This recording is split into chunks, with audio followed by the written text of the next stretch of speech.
आइए class 12th। आज से मैं आपका सीबीएसई का बोर्ड का एग्जाम की तैयारी स्टार्ट करता हूँ। आज मैं सीरीज लेके आया हूँ चैप्टर नंबर 4 का, that is a moving charge and magnetism. ठीक है, ये चैप्टर बहुत ही इंपॉर्टेंट, 7 से 8 मार्क्स का चैप्टर में आता है। हम लोग डेली डेली कम से कम एक डेरिवेशन से 2 डेरिवेशन तक कवर करेंगे, और अगर समझ नहीं आया तो फिर बात कर लेना भाई। ध्यान देना, यहाँ पे इस चैप्टर में शुरुआत कहाँ से होती है? बेसिक शुरुआत यहाँ से होती है कि अगर चार्ज स्टैटिक है, अगर चार्ज स्टैटिक है तो इलेक्ट्रिक फील्ड ध्यान में रखना, अगर मूविंग चार्ज है तो मैग्नेटिक फील्ड। ठीक है, अगर चार्ज एक्सेलरेटेड हो रहा है तो क्या होगा? Electromagnetic field. भूलना नहीं इस 3 बातों को, इन 3 बातों को भूलना मत, एग्जाम्स के तौर पे इंपॉर्टेंट है।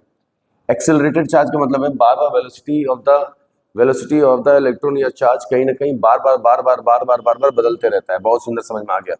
तो मैग्नेटिक फील्ड क्या है? मैग्नेटिक फील्ड बेसिकली कहीं ना कहीं जब स्टैटिक चार्ज मूव करना शुरू कर देता है अपने प्लेस से कहीं ना कहीं by the presence of the EMF, तो जिसके कारण से एक इफेक्ट शुरू आ जाता है, एक कहीं ना कहीं एक इफेक्ट दिखने के लिए मिलता है, that is called the magnetic effect. Understood? तो बच्चों, कुछ एक इमेजिनरी लाइंस दिखना शुरू हो जाता है। 10th क्लास में आपने पढ़ा हुआ है। छोटा सा बात अगर मैं डिस्कस कर दूं तो कहीं ना कहीं एक मूविंग चार्ज, कहने का मतलब क्या है बेटा, कि अगर कोई वायर में एक मूविंग चार्ज आ जाए तो जिसके कारण से हमें क्या दिखना शुरू हो जाता है? उसके कारण से मैग्नेटिक फील्ड उसके चारों तरफ आजू बाजू दिखना शुरू हो जाता है। ये मैग्नेटिक एक इफेक्ट है due to the moving charge की वजह से। मूविंग चार्ज आया जिसके कारण से करंट इंट्रोड्यूस हुआ, और करंट के कारण से एक नया चीज इंट्रोड्यूस हुआ, दैट इज द इफेक्ट। तो अगर कोई तुमसे पूछे कि मैग्नेटिक फील्ड क्या है, एक इफेक्ट है, इसका मेन कॉज क्या है? इसका मेन कॉज है चार्ज का मूविंग होना, द मूविंग चार्ज होना इसका मेन इफेक्ट है। Moving charge is the main cause, this is the main cause. और मैग्नेटिक फील्ड क्या है? एक तरीके का इफेक्ट है। मैग्नेटिक फील्ड क्या है? एक तरीके का इफेक्ट है। भूलना नहीं भाई साहब। सबसे इंपॉर्टेंट क्लास 12th, इस बात को भी मत भूलिएगा, इसका यूनिट टेस्ला होता है और it is a vector quantity. Magnetic field एक वेक्टर क्वांटिटी होती है, कहीं ना कहीं इसके पास कुछ ना कुछ डायरेक्शन होता है। अगर सही मायने में किसी पॉइंट पे इसके डायरेक्शन पूछोगे तो इसका डायरेक्शन कैसा होता है? टेंजेंशियल डायरेक्शन होता है। कैसा डायरेक्शन होता है? टेंजेंशियल डायरेक्शन होता है। अब मुद्दे पर वाली बात पर और थोड़ा करते हैं। मैग्नेटिक फील्ड की अगर बात करते हैं भाई साहब, तो ध्यान में रखिएगा 3 तरह का रिप्रेजेंटेशन होता है डायरेक्शन के भी पर, क्रॉस, डॉट और लाइंस। यूनिफॉर्म मैग्नेटिक फील्ड का क्रॉस बोले तो इनवर्ड, कहीं ना कहीं इनवर्ड किधर?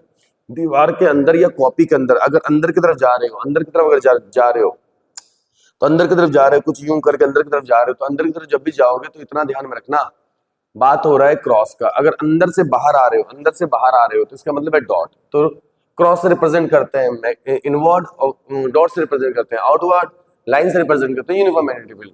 कुछ बच्चों को कंफ्यूजन होता है, that is a condition of the clock और एंटी क्लॉक में। तो अपना हाथ उठाओ, अपना हाथ तो आप फील करो। जिंदगी में एक कार आया है लाइफ में, किसी किसी के पास कार होगा, भाई मेरे पास नहीं है अभी। एक कार लिया, ठीक है, कार का जो ये कार का जब आप चलाना स्टार्ट करते हो तो अपने राइट हैंड से होल्ड कर लो। ठीक है, राइट हैंड से होल्ड करके कार को इस तरह से राइट की तरफ मूव करना स्टार्ट करो। राइट की तरफ जैसे ही मूव करना स्टार्ट करोगे तो राइट से राइट जब भी जाओगे तो क्लॉकवाइज, और राइट से अगर लेफ्ट की तरफ आते हो तो that is called the anti clockwise. तो भूलिएगा नहीं, right to right that is a clockwise direction, और right to left that is anti clockwise direction, जिसके कारण से ये सब चीजें हम लोग बताते हैं।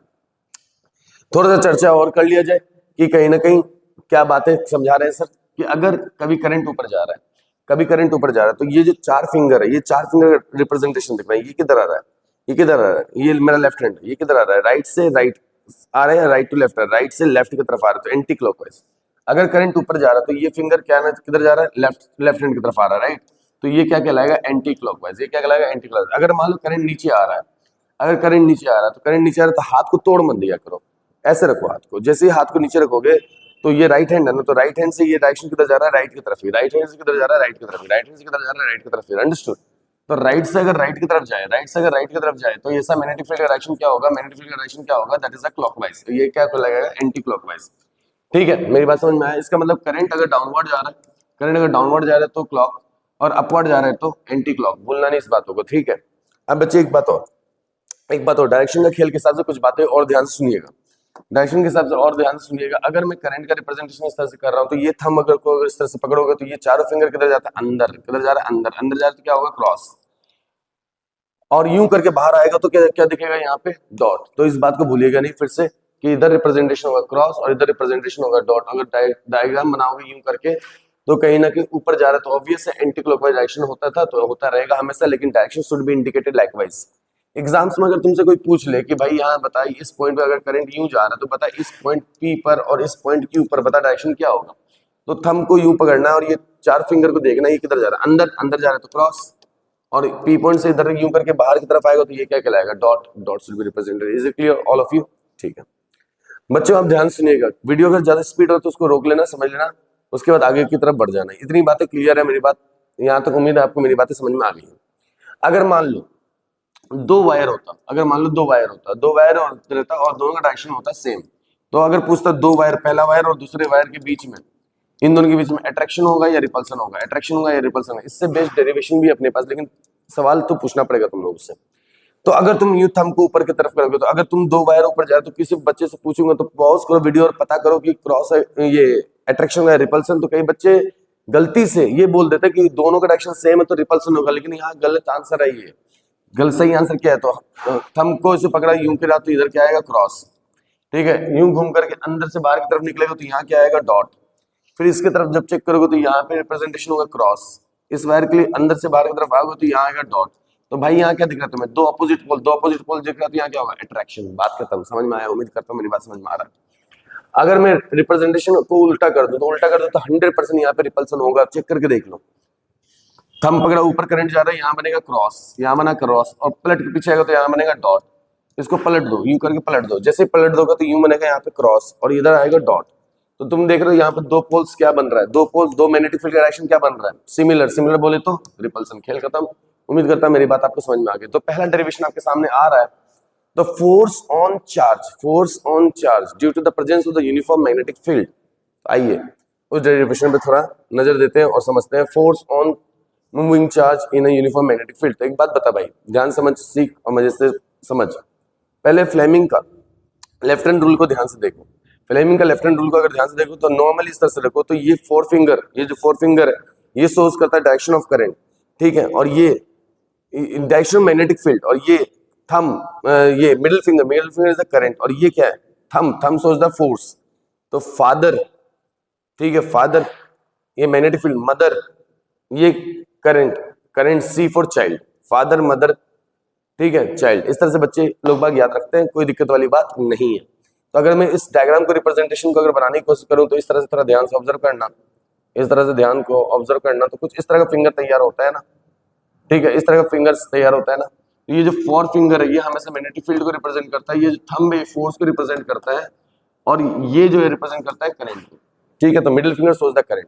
तो एक बात मान ली कि चार्ज कोई है, ठीक है, उसे यूनिफॉर्म मैग्नेटिक फील्ड में अगर तुम फेंकोगे, तो मान लो जैसे यूनिफॉर्म मैग्नेटिक फील्ड में फेंकोगे तो फोर्स लगाएगा नहीं लगाएगा मैग्नेटिक फील्ड, ऑब्वियस है फोर्स लगाएगा। तो फोर्स लगाएगा तो मान ली इसकी वेलोसिटी करंट डायरेक्शन के हिसाब से इधर चला गया, इसकी वेलोसिटी, ओके। और मैग्नेटिक फील्ड इसके साथ इतना एंगल के साथ, थीटा एंगल के साथ मैग्नेटिक फील्ड इस पे धक्का मारा है इस डायरेक्शन से, ओके। दोनों की वजह से एक फोर्स एक्ट हुआ, दैट इज दिस एफ। एक बात बता, जनरली अगर तुमसे पूछे फोर्स किस किस टर्म पे डिपेंड किया, मैग्नेटिक फील्ड की स्ट्रेंथ पर पहला, चार्ज की स्ट्रेंथ पर दूसरा, इसकी कितनी वेलोसिटी, इससे ये पता चल गया उसका उस पर फोर्स कितना एक्ट हुआ है, दैट्स इट। तो force is directly proportional to the magnetic field, force is directly proportional to the charge, force is directly proportional to the velocity, और force is directly proportional to the sine theta. कई चीज बच्चों को समझ नहीं आता sine theta क्यों। एक बात सुन, ये वेलोसिटी के साथ वाला क्या है, थीटा, तो ये v है, तो इसका एक कंपोनेंट ये, वो क्या कहलाएगा, v cos थीटा, और ये वाला कंपोनेंट जो परपेंडिकुलरली जा रहा है वो क्या आ रहा है, v sin थीटा। तो भाई सुन, फोर्स के साथ जो कंपोनेंट जो यूज हो रहा है वो कौन सा हो रहा है, v sin थीटा, इसलिए हम v force is directly proportional to represent करते हैं sin थीटा। v भी लिख सकते हो इकट्ठा, तुम इन दोनों को लिख सकते हो, लेकिन कोई फर्क उससे नहीं पड़ता मेरे बच्चों। और कुल मिला के डेरिवेशन आपके सामने आ चुका है, force on a moving charge in a magnetic field, जिसका वैल्यू आएगा F equals to B Q V sine theta. तीन डिफरेंट इक्वेशन, ठीक है, इसको मिला के चौथा डिफरेंट इक्वेशन। चार डिफरेंट इक्वेशन को जब तुम कंबाइन करोगे, when you combine first second and third, when you combine first second and third and fourth, then what you can get, F is directly proportional B Q V sine theta. Proportionality हटते ही K आ जाएगा, K की value 1, F equals to B Q V sine theta, F equals to Q। और आपको पता है यहाँ पर ये क्रॉस प्रोडक्ट किसके बीच में था, यहाँ पे क्रॉस प्रोडक्ट किसके बीच में था भाई साहब, यहाँ क्रॉस प्रोडक्ट था V और B के बीच में, V और B के बीच में। भाई देख, फोर्स निकाल रहा है तो किसके बीच में क्रॉस प्रोडक्ट है, इन दोनों के बीच में थीटा है ना, V और B के बीच में थीटा है ना।